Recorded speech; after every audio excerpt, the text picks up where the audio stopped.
All right, we are live. Most of the questions this week actually revolved around the book. And yes, the new book is out, and I would put the link in here, but I'm having issues with trying to do that. But on the Facebook page, at the top post, you'll see both books. And if you just click on those, there's a link. And if you click on the link, it'll take you right to Amazon. It's also on the web. So there you go. But yes, Rise is now available in an ebook or paperback. All right, so with that, let's get started. Hello, I'm Howard Mann, creator of Conscious Shifting, and welcome to Conscious Shifting. Before we get started, a quick disclaimer and warning. Conscious shifting and all known side effects are beneficial to your physical, mental, and spiritual health while providing the ideal environment for spiritual awakening, helping you live the life of your dreams, and influencing the world in a positive way. So if that appeals to you, then follow this page or subscribe if you're on YouTube, and join us here Wednesday nights, 6 p.m. California time for Conscious Shifting. All right, I see Susan in here. Hi, Susan. How you doing? Let's everybody take a deep breath way down to that lower energy center just below the belly button and relax. And another big deep breath. And relax. And one more time, big deep breath. And relax. All right, so let's put this in there. And we'll try that and see if it shows up. Okay, so I see Susan and Christina and Kim and Tina. And there it is there, that Conscious Shifting. That link right there is to directly to my author page on Amazon. Hi, Richard. So if you click on that, then you'll get taken right there. All right. But for now, let's get started with the topic of the week, which is the Big Bang that wasn't. So have you ever wondered about the origins of the universe? You probably heard about the Big Bang, right? But did you know that there is no scientific explanation for why it occurred? In fact, there's no scientific explanation for anything existing before that moment. Yet, out of that moment, here we are. It seems like whatever existed before the Big Bang and why it happened in the first place are the more important parts of the story, right? I mean, there's religious explanations, and in general, religion simply states that God created the world. So there it is, right? Or is it? Does that seem a bit too simplistic? Do you get the feeling that mankind, through science and religion, has projected their thoughts onto God? And have you ever wondered if there's a spiritual explanation for life and a spiritual purpose for the universe in which we live? If so, then this live is for you. Hi, Trey. Hi, Wanja. Welcome. So first, it's something that needs to be understood is that it's not really possible to understand in scientific terms something that exists outside the realm of science. Before the Big Bang, there was no universe, so there were no physical laws. Science only exists within a physical universe, right? Second, the same could be said for religion, because although it gets us closer to the spiritual realm, It's based in thought. And thought, of course, is a function of the brain, which is phenomenon within a physical mind body. And furthermore, religion has rules and rituals, and these require a mind body. No physical universe, no physical mind body, so no thoughts, rules, or rituals. Third, if we're to understand life, then understanding the origins of the universe and specifically why it came into being are critical. And for this, we need to go both beyond science and religion. And this is where spirituality comes in, because science and religion both serve as physical stepping stones, but spirituality is not bound by physical existence. Now, that being said, hi Cheryl, how you doing? Love, laugh, and be happy in the house.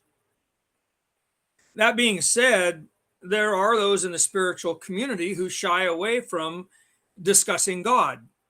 But how do you claim to be spiritual and then deny God? I mean, exactly what spirit are you referring to? So it becomes very problematic, and I understand it. People get uncomfortable with all the stuff associated with God or spirit, or they think it sounds woo-woo, and so they don't want to go there. But I mean, if you're going to be honest, then be honest. Um, but you know, I would ask, if you're uncomfortable talking about God, what exactly about God makes you uncomfortable? Uh, and yet, this is where we are for the most part. But see, this is all intellectual stuff, and true spirituality is not intellectual at all. It has nothing to do with the intellect. So spirit, God, higher consciousness, they all refer to the same thing: a non-physical realm. No time, no space, no form, just spirit or actual consciousness. In other words, consciousness aware of itself, and itself something other than physical form. So, how did the universe come into being? And this is where science and religion get it right, sort of. There was a Big Bang, sort of. And this is how God created the world, sort of. So let's start with, hi Sherry, how you doing?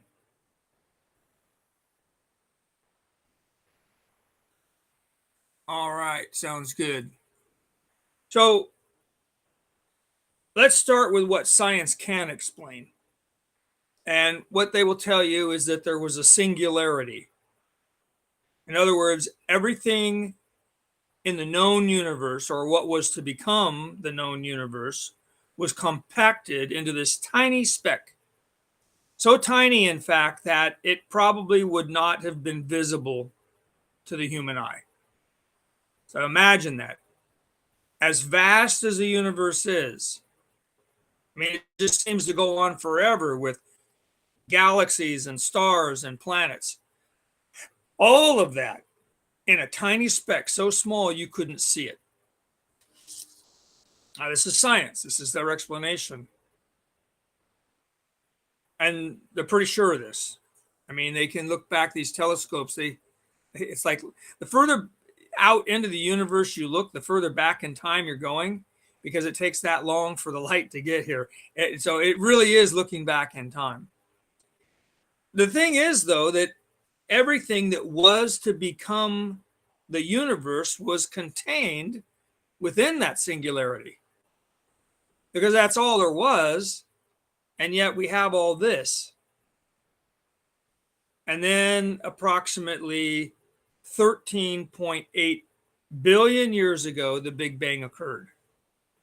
Now, you probably think of the Big Bang as an explosion.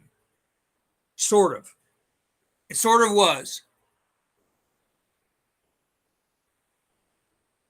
Trey says that there's such an incredible intelligence that I cannot fathom our universe. Indeed, it's hard to comprehend both the size and the intelligence contained within the universe. I mean, you have the smallest things that you can imagine, things so small that you can't see them with your eyes. And yet they contain more information, more intelligence than our most advanced supercomputers. Now, how is that possible? Because that intelligence would not have been able to evolve. In other words, if you have that advanced intelligence in things so basic that they actually make up the building blocks of everything in the universe, then that intelligence could not have evolved. That intelligence must have existed before the universe was created. That's a lot to comprehend, especially in scientific terms. So, about 13.8 billion years ago, all of this happened. Hey, Marvin, how's it going?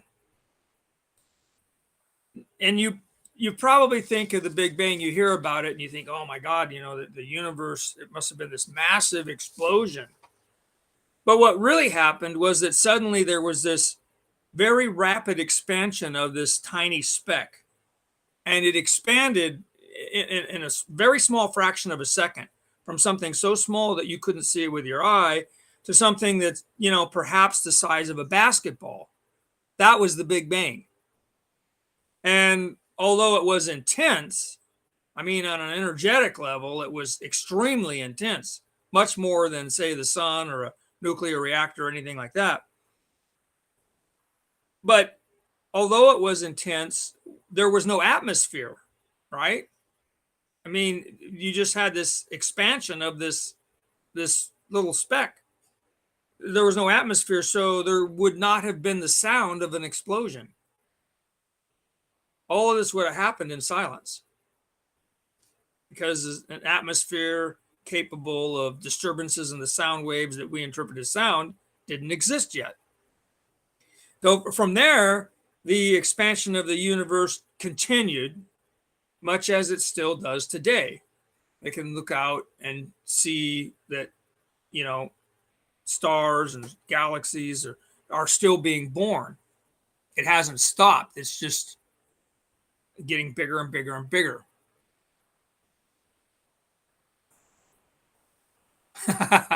Christina, how do we even know what a billion years is, let alone what happened then?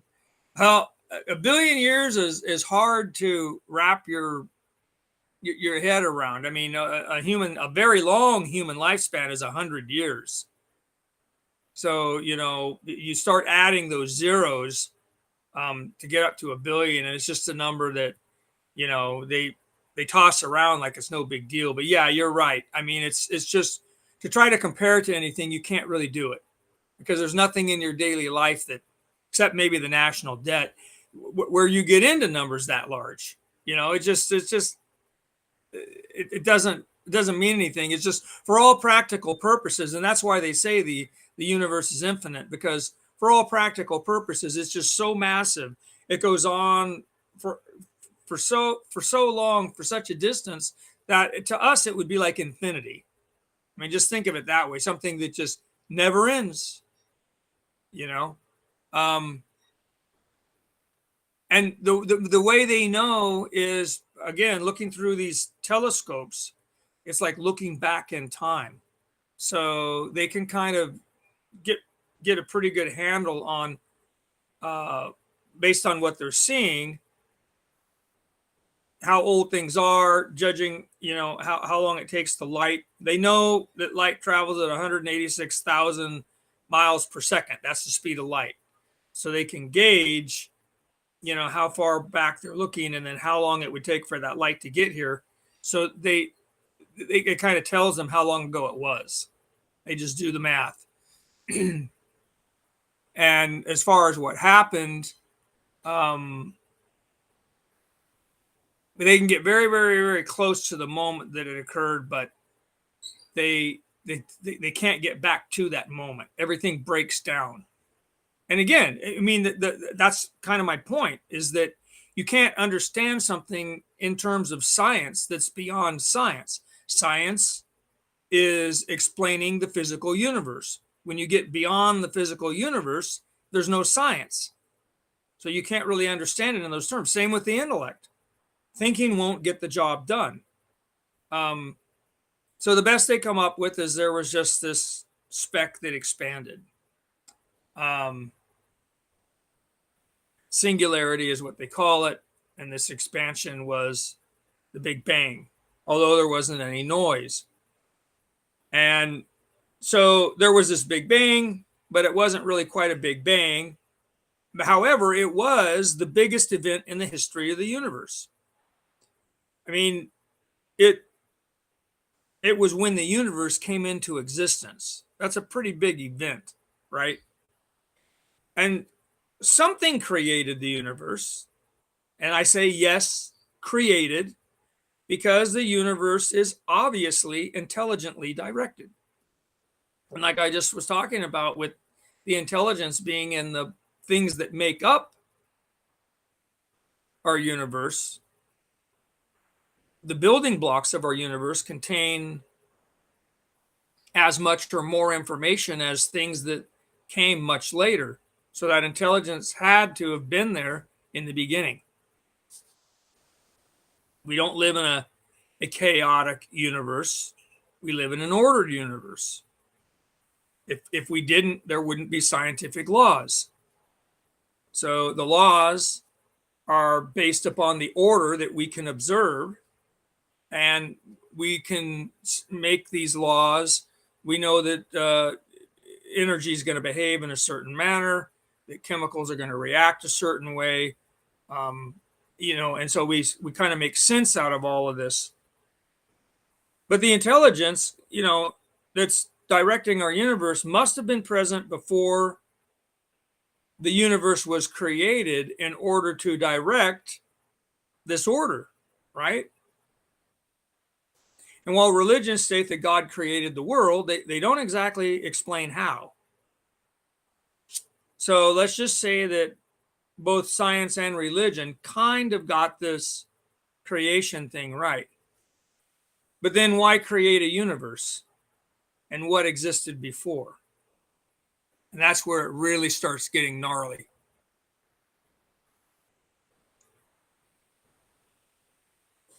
The Big Bang with Adam and Eve. No. A metaphor for explaining the population of the world, our gene pool, but no. I maybe I'll do a live on that. That would be a really cool live. What exactly does that mean, Adam and Eve? What exactly is going on there? Just like, the creation. There's so many things that, we've been programmed to believe these things that just aren't so. They're just not so. They don't make any sense spiritually. They don't make any sense scientifically. And yet there's, the majority of the population believes this stuff and continues to teach it as if it's fact, when in fact we know that it's not. It's almost like we live in this alternate universe of pretty much everything these days is just this goofy alternative to what we know to be real. And yet everybody accepts it as the way it is. Well, I guess we just have a what do they call that? A consensus on our insanity, if you will. But, when we start trying to talk about, why create a universe and what existed before, we really need to turn to spirituality, because it's the only thing that's not bound by the physical universe. So, so that's the only thing that we can use to explain and understand this. And in the beginning, there must have been this intelligence, this supreme consciousness. And consciousness expanded, resulting in more consciousness. And furthermore, we're all a part of that expanding consciousness. One thing you'll notice about the truth is that there seem to be these repeating cycles and patterns. So you look around the world and you see things, and if you take notice, you'll see them being repeated over and over and over in all these different places. So in much of the way that energy expands in other areas, consciousness expanded. So consciousness, or at least higher consciousness, is not a product of the mind body, because all this was happening before there was a solar system and a planet Earth and any mind bodies walking around on it. And because consciousness is non-physical, and here we go, it's not bound by time and space. Therefore, consciousness, or spirit, however you want to look at it, is eternal and existed before the physical realm was created. So in the beginning, as religion tells us, we were with God, right? We were just this one consciousness. But we wondered. One way to understand it is kind of metaphorically. So we're with God, but we wondered, what would it be like if we separated from God? And then suddenly there was a big bang and the physical realm was created. Truly the biggest, oh shit, what have I done moment of all time. So you know the kind, when you do something and then suddenly you realize that, or you realize what exactly you've gotten yourself into. It was one of those moments. Consciousness expanded, and this expanding consciousness needed somewhere to expand into. So spirit, having the creative potential, manifested as the physical realm and everything in it. Our science will tell you that energy in the wave form crashes and becomes energy in the particle form, and that's what we perceive as solid matter. So there's your scientific explanation. What you have is consciousness descending into matter, or spirit behaving as matter. So there was this expansion of consciousness, and the reason is expression of consciousness. It's actually pretty simple. A natural result of consciousness is expression of consciousness, right? Now, you may have heard that life finds a way. Well, consciousness finds a way, and that way is life. Think about that.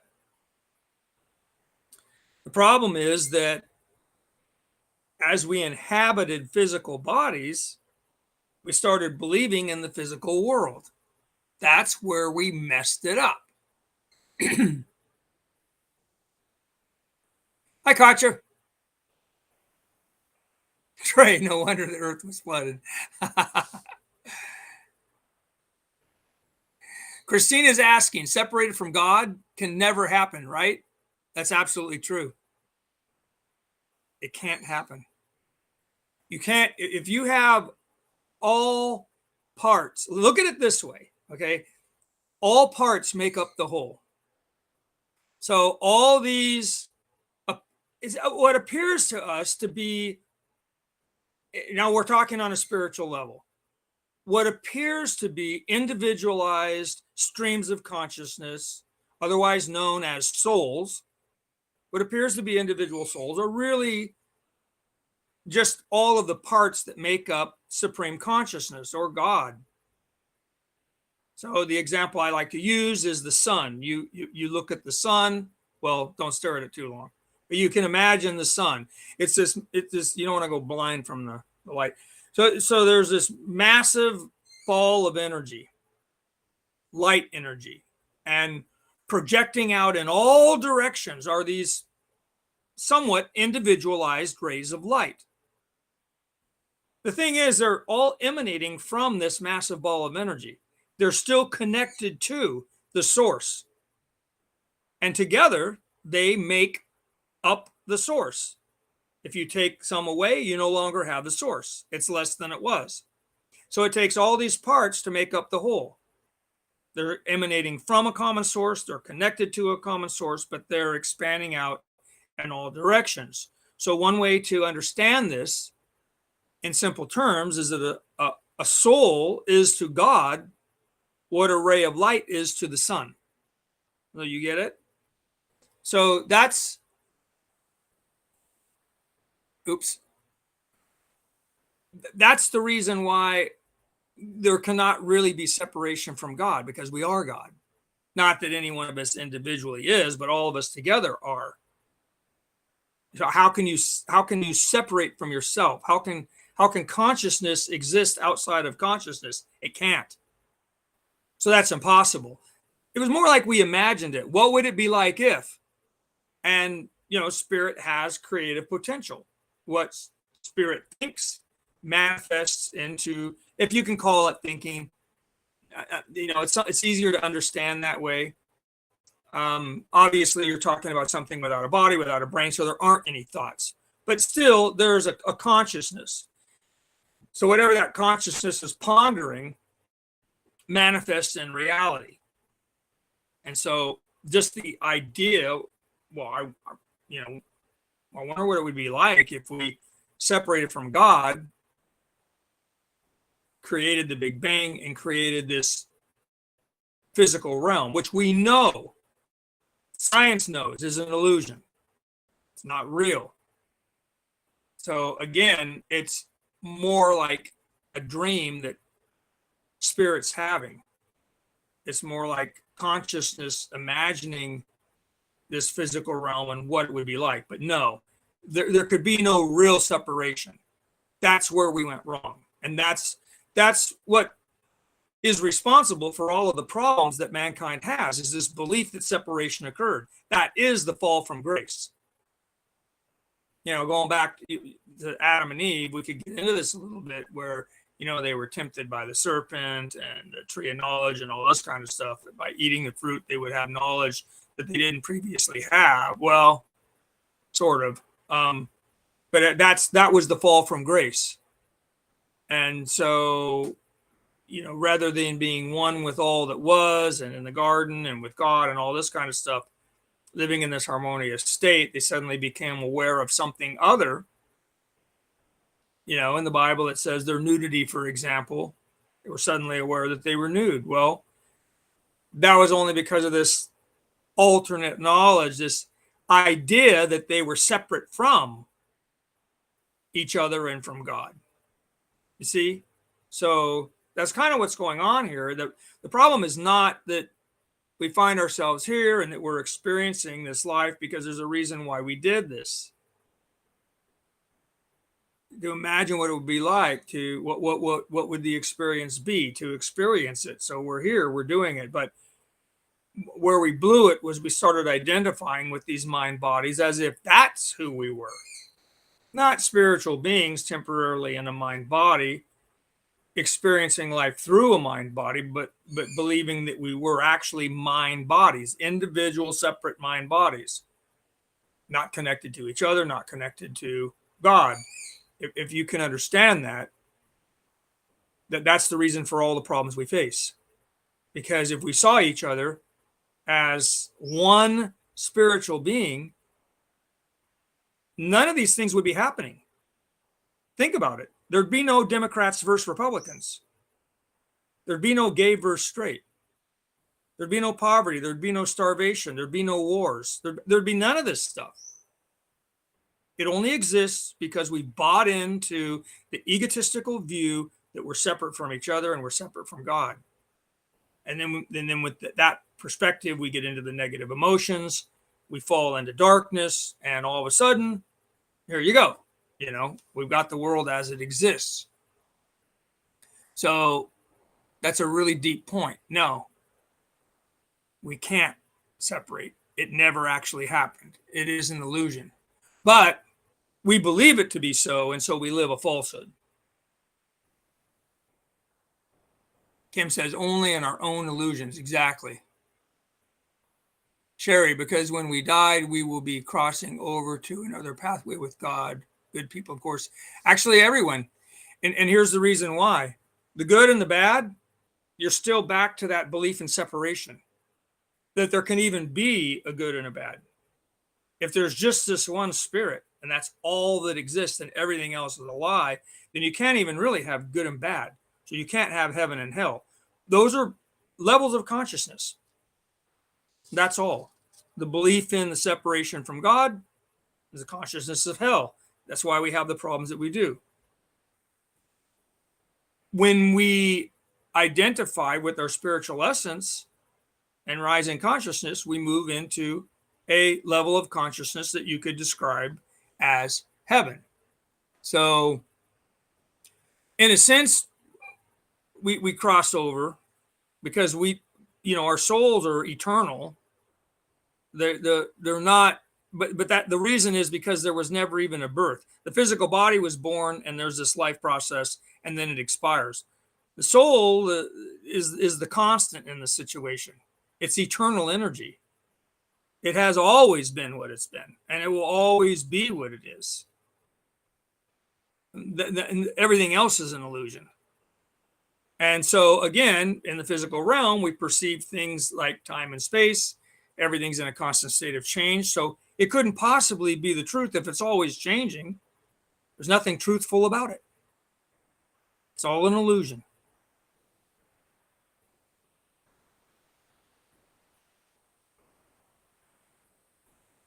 Christina, the Big Bang is an illusion, more or less. Yes, it is. I mean, but it's kind of like when you're in a dream, the things that happen in the dream seem very real, and they have consequences while you're in a dream. But that's the whole point. At some point, you wake up and you go, oh, wow, woo, it was just a dream or a nightmare.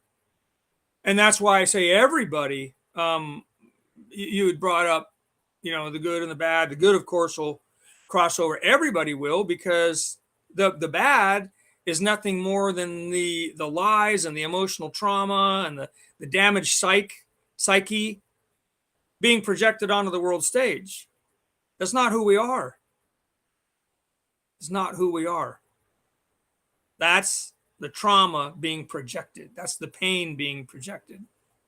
That's being caused by this belief that we've separated from each other and from God, which causes all of that emotional trauma and all that pain. And then we project it onto the world and then say, aha, see, it's real. No, it's not. It's mental illness. That's all it is. All this stuff, this politics and these wars, it's mental illness on parade. That's all it is. That's all it is. Tina says, hi, Tina, we will be all one. Yes, we will, because we are. It's never been any different. We've just believed it to be so. Kim saying we would all just emanate love. Absolutely. Because that's when you take away the ego and its viewpoint and its judgments, what's left? Only something that you could describe as unconditional love. That's all that's left. All the other stuff goes away with the ego. So yes, that's what we would project, because that's what we would have in here. And that's why you would call it a state of consciousness you would probably describe as heaven, because that's all we would have in here. So that's all we could manifest, instead of all this garbage that we do now. In God's eyes, we are all perfect. Yes. Yes. Our essence, not the damaged emotional ego that's caught up in all the nonsense. But yes, in essence, we're just this supreme consciousness. It is perfection. Tina's asking, so I wonder why some spirits live in the physical body longer than some.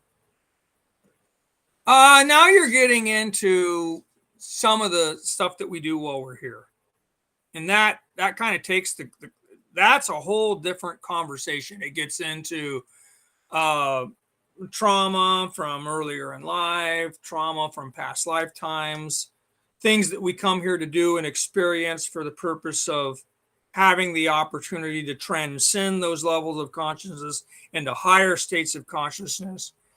And so it all comes, it's hard to understand it all. I don't even know if it's, on this side, if it's really possible. But yes, you have different lengths of lifetimes. You have different types of relationships and events that you find yourself, you kind of attracted in a way, but you kind of come here with that in mind, and so each journey is unique in and of itself. Again, all parts make up the whole. And so you have to kind of respect that. Trey, the pain is the illusion. Yes. Yes. Still have earthly lessons to learn. Oh, yes. If we're here, we do. And we'll probably be back. If you think about it, if we're all one spirit, then, the idea that some of us are going to go home and, sucks to be you, it doesn't work like that. Again, we're not separated. So how could that happen? It can't. It can't. It's all or none. Again, unconditional love. Think about it. You take all the garbage away, what's left? You get it? It's pretty deep. It's pretty deep. Susan, have a request tonight for a friend whose sister just found out she has leukemia. Her name is Kathleen. Can we put her in the healing circle tonight? Yes. Kathleen. I'll remember that. Kathleen. We'll put her in the healing circle. Tina. I'm thinking it's our brains causing all the confusion because our hearts are free spirits of love. If we had no brains, what a wonderful world this would be. Well, we kind of need the viewpoint of the evil. We kind of need the viewpoint of the ego to navigate time and space. It's a necessary thing. We wouldn't be able to communicate. We wouldn't be able to move about. We wouldn't be able to schedule events or anything else. It's identification with that's the problem. So you can be in a mind body and you can have thoughts and emotions. I mean, you're in a mind body. That comes with thoughts and emotions. None of that's a problem. Only when you start seeing them as you and as reality, it becomes a problem. Because then you've forgotten who and what you are. And you live a false life. And you experience that as conflict and pain. Christina, we're all one, but we all have different souls, different experiences, maybe. Yeah, it seems, you're welcome, Susan. It seems like we're separate, but it's only from the perspective of being in, temporary as it may be, a human mind body, because we only have certain senses. We can only perceive energy in certain ways, and then we try to make sense of it. And so it's very limited. It's very limited unless you learn to move consciously beyond that. So it kind of confirms and almost helps create this whole illusion as being reality, because you can look out there and go, see. But a higher state of consciousness, you realize that it's all an illusion. And you can find science where, all of this, the way you perceive energy, you don't actually see anything. You don't actually feel anything. You don't actually touch anything.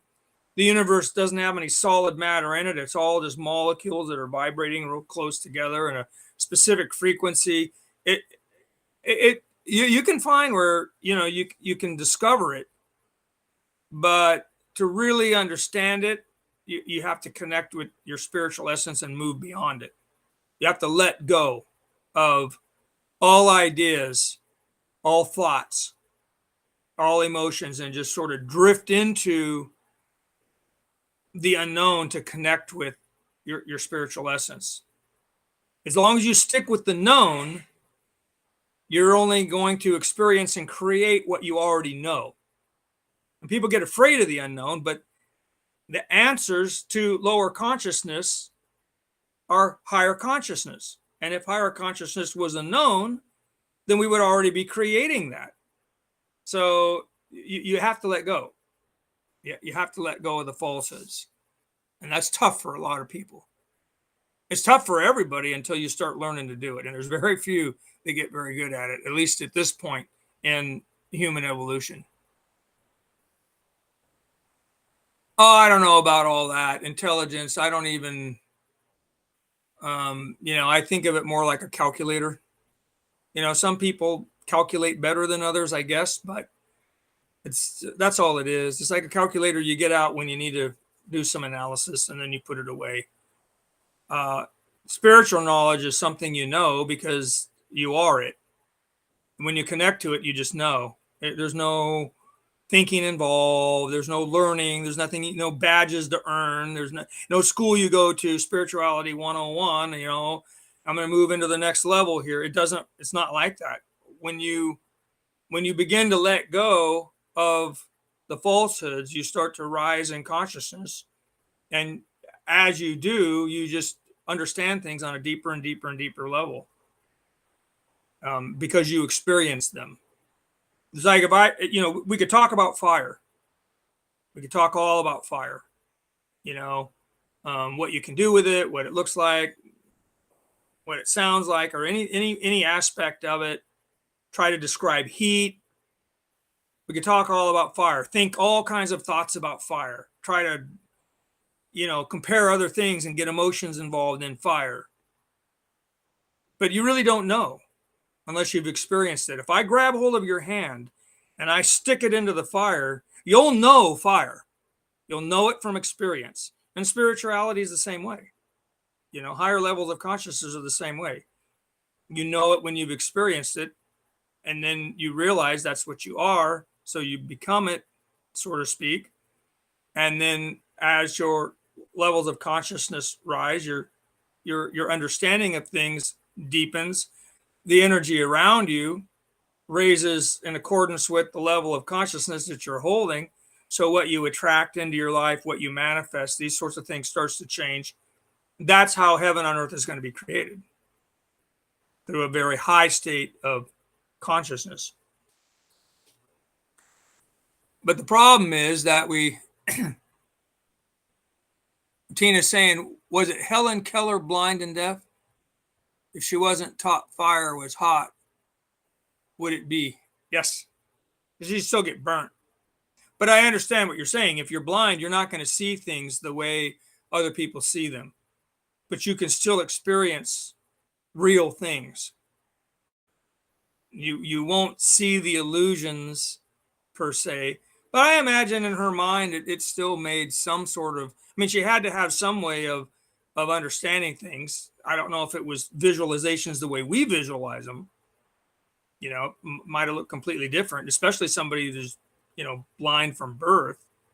They've never seen anything. So their visualizations or understanding of things are going to be a little bit different. But they're still going to have them. They touch the walls as they walk down the house, and they map things out, and they gain an understanding of how things are in their house. It's not eyesight, but it's still some kind of sight.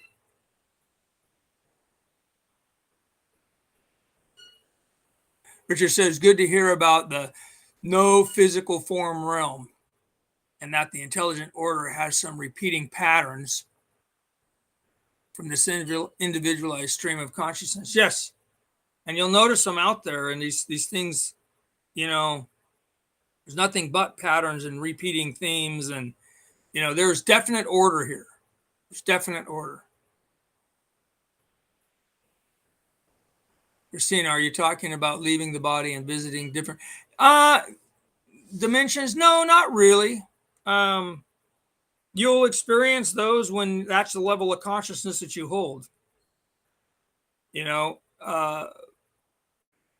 I just mean that it's like it's just you rise to a higher level of consciousness, and so you understand things on deeper and deeper levels, and it changes because you do, it changes how you behave, how you treat others, changes how you feel about yourself, and eventually you get back to that extremely high state where there's just this one thing, and that's where we're all going, because that's where we've all come from. This is like a little bloop. Oh, I wonder what it would be like if we separated from God, and then all this is happening over billions of years, when in reality it's in an instant. I was like, I wonder what it'd be like. You got to understand, that time's an illusion. So all of your timelines are all happening right now. You're living them all. I mean, in this present moment, we're here, we're having this conversation, but all of your timelines in this life and any other lives you had past or are going to have future, you're living all those timelines right now. Part of your consciousness is.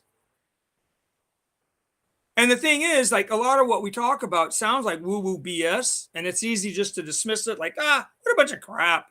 But, we're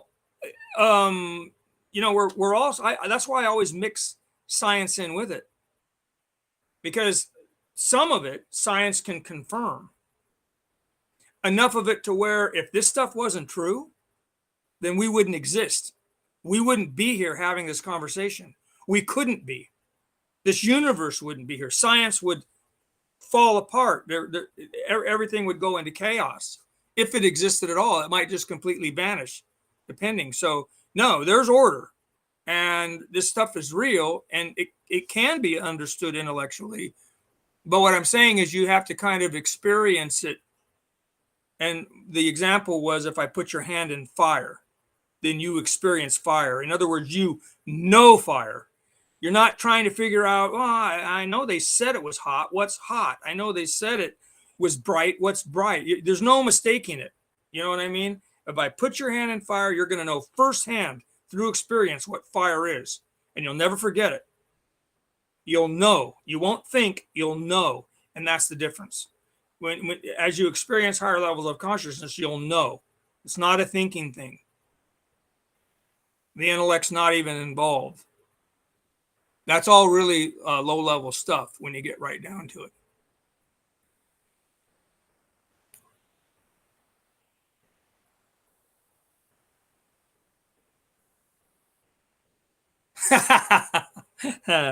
Okay, so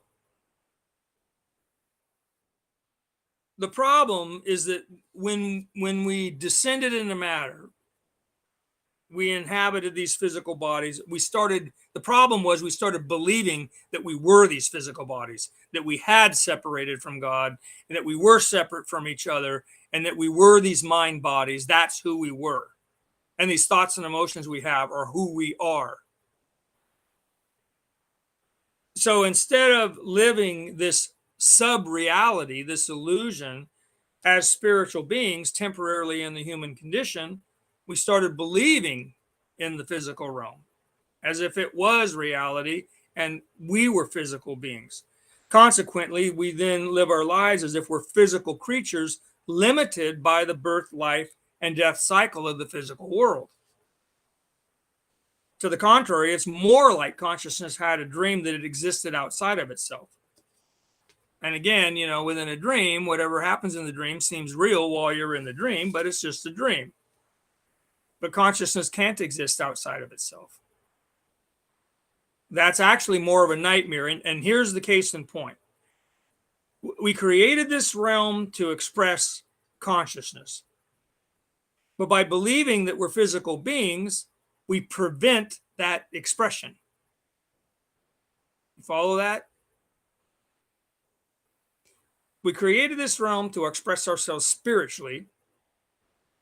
But by believing that we're physical, we prevent that spiritual expression. We deny who we are and instead replace it with a false identity. The good news is that eventually everyone will wake up and realize that it's all just a dream.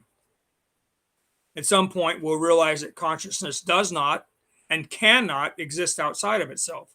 Therefore, the entire universe and everything in it is consciousness expressing itself. Everything. Science tells us that this physical reality exists within a much larger reality, that we actually live in an energy universe that only appears to be a physical universe. Now, that's quantum physics. But going further, behind it all is higher consciousness directing that energy. So, how do we wake up from the nightmare? Well, there's a couple things that you can do to help yourself awaken in a higher consciousness. First, simply being aware that you are consciousness, invest your thoughts into being conscious. Seeking information about higher consciousness nurtures higher consciousness. So ponder what resonates with you and just continue to do that. That's your journey. To stop denying everything. And I'm not telling you you have to accept anything I've said. In fact, I recommend that you don't. Put it into use in your life. And when you experience the results, then you'll know. It's not for me to say, but that's the best advice that I can give you, is just ponder what resonates with you and continue to do that. That's your journey, and all roads lead back to God. All of them. They're a little different. They got little different twists and turns. Different things are going to happen in different timelines. Different things are going to happen in different lifetimes, but it all leads back to source, because that's what it is. So things like science and religion, they're okay, but they're really just stepping stones. You have to go past all that eventually. Just be open to it. Be open to the idea that there may be something more. Because as long as you deny the possibility, you're creating a spiritual block. You understand that? When you deny something, you close yourself off to it. It could be happening all around you, but you wouldn't recognize it because you deny the possibility. You'll chalk it up as something else. So just being open to it, and you'll be attracted to things. Explore them. Put the information to use in your life and see what happens, and make adjustments from there. But it's a funny thing, because you'll have these moments where you'll just realize that you're unconscious. And in that moment, you have entered into consciousness. You'll catch yourself being unconscious. And so that'll motivate you to try to seek more. That'll help open you up and trust in that there is something else. All right, so we're going to move on to, I'll check for questions, but we're going to move on to a healing circle here.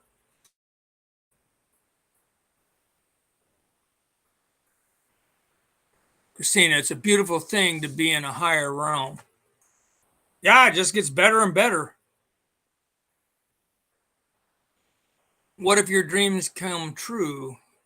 What if indeed? Shelby. Hi, Shelby. Kind of heavy tonight. Yeah, higher consciousness. We're splitting hairs, realms, dimensions, but it higher consciousness is what it is,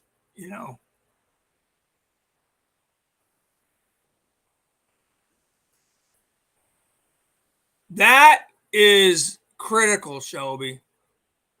Becoming aware of your judgments. That is critical, because those judgments are coming from that viewpoint of the ego. And so when you realize that you're judging something, what you're doing is you're understanding that you're basically in your subconscious. You're spiritually unconscious at that point. You're judging creation instead of witnessing it, instead of experiencing it. Which, by the way, I mean, when you get right down to it, witnessing creation is also known as the revelation of God. When you judge things, it's like it's an extremely egotistical thing. Although we don't think of it in those terms and we think it's far more innocent. Well, that serial killer's far worse than, we start rationalizing things. But when we judge, what we're really doing is we're saying that our point of view, our ego knows more than God. That's what we're really saying. More than the source of all things, more than the creator of all things, more than the highest intelligence, more than the highest consciousness. You can imagine that our ego knows more. And if God would just listen to us, right? No, it's the other way around. I mean, take a good look at the state of the world. That's what ego will do. So that's critical, becoming aware of those judgments.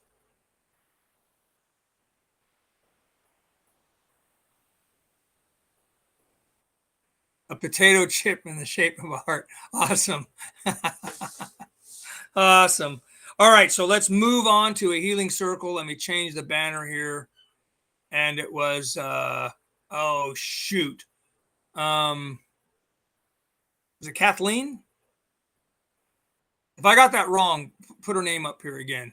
I think you said it was Kathleen, the one with leukemia, right? We'll put her in there at the end. Oops, that's not the right one. Here we go. This one. There we go. Okay, so everybody gather around and join hands. Form a circle and join hands.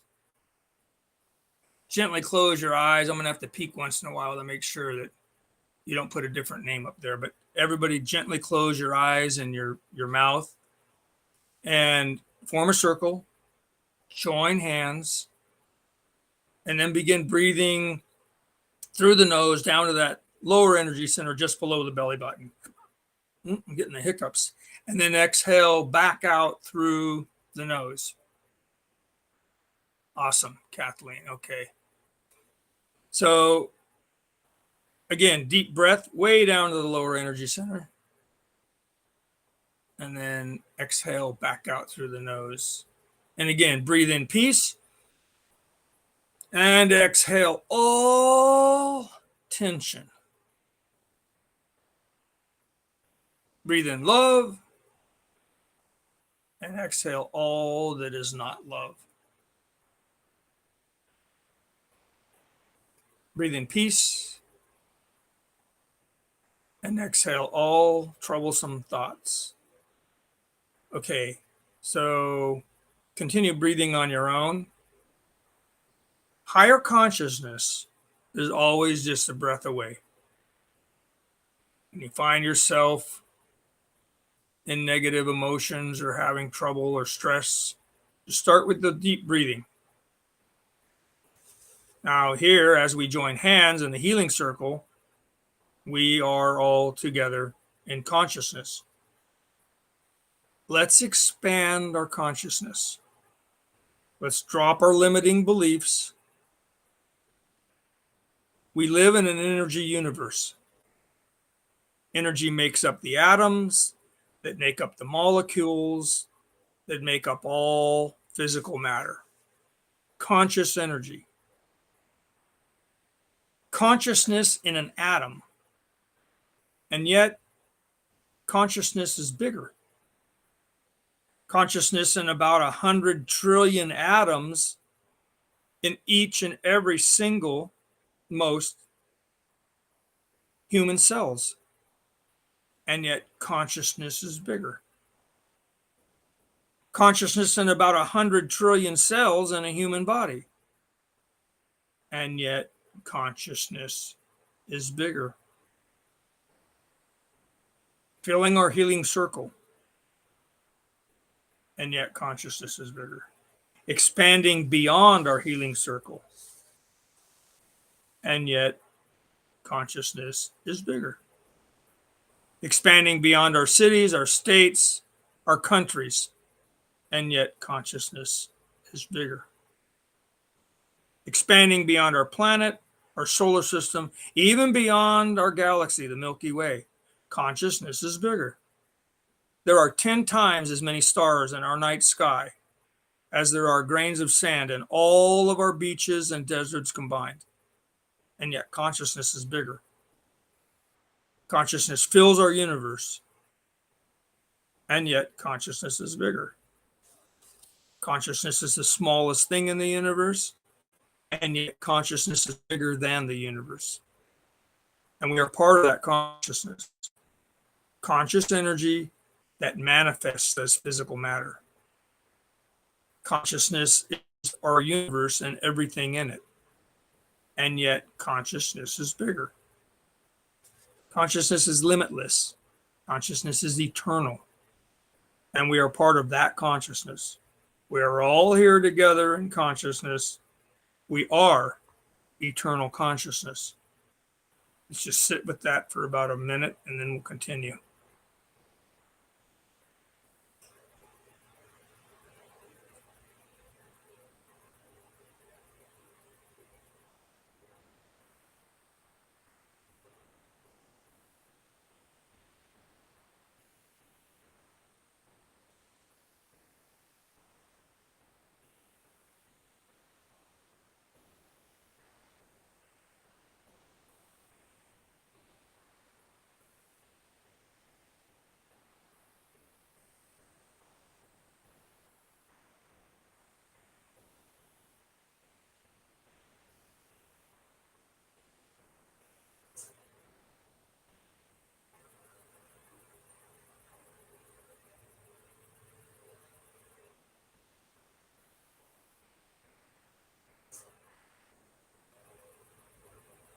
Okay. Everybody feeling good? Everybody feeling the energy? So let's do something really positive with it. Visualize in the center of our healing circle Susan's friend Kathleen. There she is, sitting in the center of our circle with leukemia. I want you to gaze upon her with your mind's eye, with your consciousness. Just look at her. See her as the pure light being that she is, consciousness, a bright soul. But also see the human body starting to break down. See the leukemia as a dark mist flowing through her. Now focus all the energy you can. Let it flow through you, from the divine, through you, and into Kathleen, dispersing all that dark mist. Continue letting it flow. Everybody all at once, bombarding her with healing energy, healing light, dispersing all the dark mist, all the leukemia, until all you see is her light within and a healthy body. Now connect with that light within her and start bringing it outward, expanding it out into her body so that her light fills her body. The light within, that which we are all part of, completely fill her body with light, with this divine energy, until nothing else exists and it's radiating out of her in all directions. So bright that if you were to open your eyes and try to look at her, you would not be able to. It would be that bright. But with your mind's eye, you can see it. Nothing but divine light. No disease. None. And so it is. All right, slowly open your eyes. Any last minute questions, put them in the comment box. And then we'll call it a night. Okay, so Kathleen. So you like that, huh? Higher consciousness is just a breath away.